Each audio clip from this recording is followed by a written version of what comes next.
천자문에는 묵비사염이라는 글이 있습니다. 이 글은 목자가 시림을 드는 것을 보고 탄식했다는 뜻입니다. 목자는 인간의 행동은 욕구로부터 나오며 후천적으로 물들여지는 것이라고 말했습니다. 백지와 같은 마음이 마땅하게 물들여져야 도리에 맞는 행동을 하게 된다는 뜻입니다. 물건을 많이 소비하는 것이 고귀하다고 생각하는 것이나 전쟁으로 많은 사람을 죽이는 것을 의롭다고 생각하는 것 역시 백성과 나라가 그렇게 물들었기 때문이라는 것입니다. 사람이 태어나서 나고 자라며 문화와 풍습이 물드는 것은 어쩌면 당연한 일이겠지만 만약에 목자가 오늘날의 우리를 바라본다면 여전히 탄식할 것이라고 생각합니다.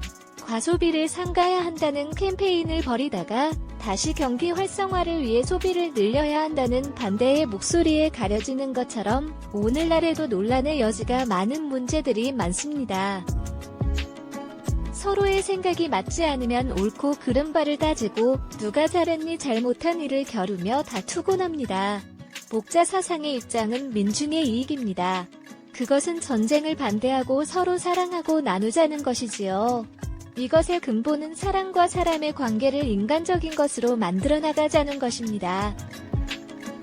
사람과 사람이 평화로운 관계를 만들어내고 나아가 서로 돕는 관계를 만들어내는 것이 목자가 말하는 근본적 과제입니다. 목자는 일방적인 사랑이나 희생을 살게 하지 않습니다. 사람과 사람이 맺는 상호관계를 강조하고 서로가 서로에게 이익이 되는 것이 관계의 본질이라고 하죠. 오늘은 목자의 지혜를 통해 싸우지 않고 이기는 인간관계의 기술 7가지를 듣도록 하겠습니다. 첫째, 때와 장소를 가려라. 지혜로운 사람은 때와 장소를 가릴 줄 안다. 지혜로운 이는 자신의 능력을 함부로 쓰지 않습니다. 영리한 사람과 영리한 척하는 사람은 다르다. 영리한 사람은 자신의 영리함을 깊숙이 묻어두고 필요할 때만 사용하는 반면 영리한 척하는 사람은 다른 사람을 모함하는 것을 재주로 여기고 시시때때로 사용하다가 자신이 판 함정에 스스로 빠지곤 한다. 사실 영리함은 재산이다. 중요한 것은 이 재산을 어디에 어떻게 이용할 것인가의 문제다. 경건망동하게 얄팍한 잔재주를 부리다가는 화를 부르기 십상이다. 둘째, 소인을 피하라. 소인과 친구는 되지 않더라도 소인을 대처하고 피할 줄 알아야 한다. 사람은 크게 군자와 소인 2가지로 나눌 수 있다. 군자는 공명정대하지만 소인은 항상 다른 사람을 놓고 계산만 한다. 늘 주변의 크고 작은 이익을 살펴 수시로 무언가를 얻으려는 마음이 강한 소리는 심지어 다른 사람을 막무가내로 음해하기도 한다. 그 기세를 도무지 막을 길이 없을 정도다. 소인과 교제할 때는 신중해야 한다. 차라리 건드리기보다는 피하는 편이 낫다. 군자의 미움을 살지언정 소인의 미움은 사지 말라고 했다. 따라서 서인을 절대 얕보아서는 안 된다. 만약에 적을 만들더라도 군자보단 소인 쪽이 훨씬 위험하다. 군자와 달리 소인은 그 옹졸함으로 평생 다른 이를 괴롭히기 때문이다. 셋째, 아첨하는 일을 곁에 두지 마라. 사람들은 가정이나 사회에서 다른 사람의 노여움을 사지 않으려고 한다. 그렇기 때문에 대부분 좋은 말로 남의 기분을 맞춰주려고 하며 듣기 싫은 말을 해서 남에게 미움을 사는 것을 꺼려한다. 괜한 시비로 다른 이의 원망을 사는 건 어리석은 행동이다. 상대의 기분을 적절히 맞추는 처세는 중요하다. 다만 신의가 있는 인간관계에선 이것을 주의할 필요가 있습니다. 결점이 있는 것을 뻔히 알면서도 입을 다물고 듣기 좋은 말만 한다면 친구의 의무를 다하지 않는 것입니다. 그것은 진정한 친구라고 할 수 없습니다. 오히려 당신의 결점을 지켜 세우고 칭찬하는 사람이 있다면 그것은 다른 속셈이 있어서일 것입니다. 평소에 진정한 마음으로 책망하고 꾸짖는 사람이 있다면 그가 바로 인생의 스승이자 진정한 친구입니다. 의미 없는 논쟁은 하지 마세요. 상대방의 자존심을 짓밟는 의미 없는 논쟁은 하지 않습니다. 말싸움을 하게 되면 누구나 고집부리기 마련입니다. 사실 거기서 얻을 수 있는 건 아무것도 없음에도 자존심 때문에 쉽게 포기하지 못합니다. 논쟁은 지면 기분 나쁘고 이기면 친구를 잃습니다. 도대체 여기에 무슨 의미가 있는 건지 승리를 얻었다는 쾌감은 그리 오래가지 못합니다. 상대방과 논쟁을 하고 싶을 때는 논쟁은 이겨도 의미 없다는 사실과 그것이 상대의 자존심을 짓밟아 얻은 것이란 것을 기억해야 합니다. 남의 최면을 깎아 얻은 승리 때문에 상대로부터 원한을 사서 화를 당할지도 모르는 일입니다. 상대방과 논쟁할 때는 두 가지 결과를 생각해 봐야 합니다. 하나는 의미 없는 표면적 승리이고 또 하나는 상대방의 호감입니다. 이 두 가지는 한꺼번에 얻을 수 없습니다. 그렇다면 우리가 진정으로 원하는 것이 무엇인지 곰곰이 생각해 봐야 합니다. 겸허한 태도로 마음을 열어야 합니다. 양쯔강과 황하는 작은 물줄기를 마다치 않아 큰 강을 이뤘습니다. 자만하지 말고 겸허하며 다른 사람의 작은 비평도 기꺼이 받아들이는 태도는 타인의 장점을 흡수해 정진하는 가장 빠른 길입니다. 겸손은 삶에서 가장 중요한 태도입니다. 제 아무리 뛰어나니도 이 세상에 비하면 보잘것없을 뿐입니다. 항상 낮은 자세로 정진해야 합니다.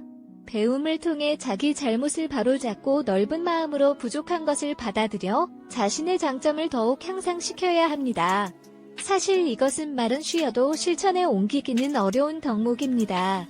그러니 이것을 기억하고 부지런히 노력해야 합니다. 자랑하지 말고 비워야 타인을 담을 수 있습니다. 가득 차 있는 곳엔 어떤 새로운 것도 담을 수 없습니다. 자의식 과잉은 수많은 번뇌의 시작입니다. 지나치게 내 안을 나로 가득 채우면 피곤함에 시달려 자신과 남에게 예민하게 군합니다. 자아가 가득 찬 사람에겐 타인이 들어올 공간이 없습니다. 항상 어느 정도 나를 비워두는 여유가 필요합니다. 교만은 사람의 몸을 감싸는 악취처럼 조언을 건네는 친구를 쫓아버립니다. 다른 사람의 의견이 나와 다르다고 잘난 척하지 말고 스스로를 돌아보아야 합니다. 그래야 마음을 비우고 더 성숙해질 수 있습니다. 비워야지 다른 사람을 담을 수 있고 교만하면 자기 외에는 아무도 담을 수 없습니다. 생활 속에서 우리는 늘 무의식적으로 물이 가득 찬 컵으로 변해버립니다. 그러나 자만을 내려놓고 마음을 비운 채 다른 사람을 따라 배운다면 우리가 모르는 많은 것들을 발견하게 될 것입니다. 겸손해야 합니다. 지위가 낮거나 능력이 부족할 때 겸손한 것은 대단한 일이 아닙니다. 사업에서 성과를 얻고 다른 사람에게 칭찬을 받을 때 겸손한 것이야말로 사람들의 존경을 받는 진정한 겸손입니다. 단물이 나는 샘은 가장 먼저 퍼내어 마르게 되고 키가 큰 나무는 가장 먼저 달리게 됩니다. 모든 것이 쓸모가 있으면 자기의 장점으로 인해 몸을 망치게 됩니다. 사람은 자기의 장점으로 인해 자신의 몸을 해치는 경우가 많습니다. 장점을 드러내지 말고 단점을 보완해야 하며 항상 겸손해야 합니다. 모든 사람이 상대방을 사랑하면 강자는 약자를 억누르지 않습니다. 부자는 가난한 자를 짓밟지 않습니다. 귀인은 천인을 압박하지 않습니다. 똑똑한 사람은 어리석은 자를 속이지 않습니다. 앉는다 두드리면 소리가 울리고 두드리지 않으면 소리가 울리지 않는다. 군자는 모르면 답할 뿐이고 묻지 않으면 말하지 않는다. 말하는 데에는 세 가지 방법이 있다. 생각해서 말하는 경우, 추측해서 말하는 경우, 그리고 실행할 때 말하는 경우다. 생각해서 말한다는 것은 이 말이 과연 예성인의 말이나 행동에 모순되는 점은 없는가를 생각하고 거기에 어긋나지 않을 경우에 입으로 내는 것이다. 추측해서 말한다는 것은 내가 이런 말을 한다면 듣는 사람이 어떤 기분으로 이 말을 받아들일까를 생각한 후에 발언하는 것이다. 실행할 때 말한다는 것은 내가 말한 것을 어떻게 실행할 것인가를 생각하고 타인의 입장에 비추어 보고 전망을 세운 후에 말하는 것이다. 군자는 내 모습을 물에 비친 거울로 보지 말고 사람을 거울로 삼아서 내 모습을 비추어서 반성하는 것이 좋다. 세상에 속된 군자는 작은 것을 알고 있어도 큰 것은 알지 못한다. 어진 왕일지라도 공의 없는 신하는 사랑하지 않고 자비로운 아버지일지라도 유익하지 않은 자식은 사랑하지 않는다. 항상 생각하고 남에게 도움이 되는 사람이 되어라. 옛날 하나라 거랑이 난폭함으로 천하를 어지럽게 했으나 은나라 탕왕은 그 뒤를 받아 흐트러진 나라를 훌륭하게 다스렸다. 은나라 주왕도 난폭한 정치를 해서 천하를 어지럽게 했으나 주나라 무왕이 그 뒤를 받아서 훌륭하게 나라를 다스렸다. 아무리 흐트러져 있어도 그 뒤에 사람이 노력하면 이것을 만회할 수가 있다. 천하의 흥망과 성취는 결코 운명이 아니다.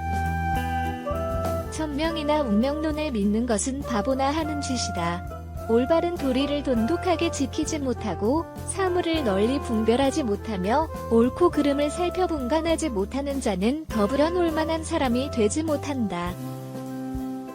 의를 행한다는 것은 이것으로 인해 다른 사람에게서 비방을 피하기 위한 것이라든지 혹은 어떤 명예를 얻기 위해서 하는 것이 아니다. 인간으로서 당연히 해야 하는 일을 하는 것이다. 선을 염색하기 위해서는 붉은 물감이나 푸른 물감에 담그게 된다. 사람도 처음 접하는 것에 따라서 여러 가지로 변한다. 평소부터 환경을 잘 골라서 반드시 올바르게 사는 것을 선택해야 한다. 사람에게는 정해진 시간이 있다. 이것을 너무 급하게 쓰는 사람은 활을 팽팽하게 잡아당겨서 느슨함이 없는 것과 같다. 이렇게 되면 활은 쓸모가 없게 된다.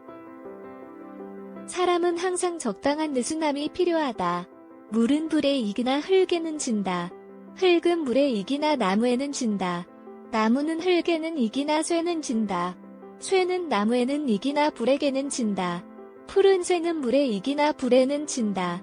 이것은 천하의 정해진 이치다. 나라를 다스리거나 집안을 다스리는데 가장 필요한 것은 쓸데없는 지출을 없애는 것이다.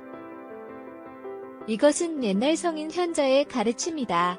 또 이것이 천하에서 가장 이익이 되는 것이다. 도의가 무너진 사회에서 높은 지위에 앉고 부를 지니는 것은 얻은 사람이 좋아할 바가 못 된다. 100개의 문 중에 단 한 개의 문만을 닫고 다른 문이 열려 있으면 도둑에 대한 방비가 될 수 없다. 단지 한 개만 준비해두고 다른 준비가 소홀하면 아무 소용이 없다는 말이다. 하나의 눈으로 보는 것보다는 두 개의 눈으로 보는 것이 더 잘 보이고 하나의 귀로 듣는 것보다는 두 개의 귀로 듣는 것이 더 잘 들린다. 착한 말에는 귀 기울이지 않고 여러 어리석은 논리에 귀를 기울인다면 추수를 버리고 조이삭을 줍는 격이다. 고생은 많으나 수익은 적다. 큰 불의를 일으켜 남의 나라를 치면 그릇되었다고 하지 않고 도리어 영예라 하고 정의라고 한다. 이것이 불이다. 편안하게 있을 곳이 없는 것이 아니다. 편안한 마음이 없기 때문에 편안하지 않은 것이다. 곧 만족만 한다면 어떤 경우라도 편안한 것이다. 자신의 마음을 잘 알고 대처하라. 인간은 노력으로서 모든 것을 바꿀 수 있다. 위대한 사상가들의 마른 시간을 넘어 영원히 유효한 부분이 많습니다.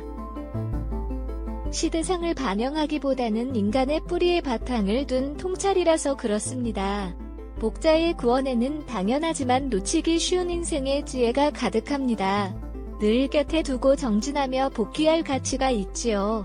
나이가 들어갈수록 옛날 성인들의 말이 더욱 와닿고 귀 기울여지게 되지요. 지나온 인생을 돌아보며 진작에 알았다면 내가 달리 살았을 텐데 하는 후회보다는 지금이라도 알게 되어 참 다행이다라고 말할 수 있는 시간이 되었다면 좋겠습니다. 이상으로 인생의 품격이었습니다.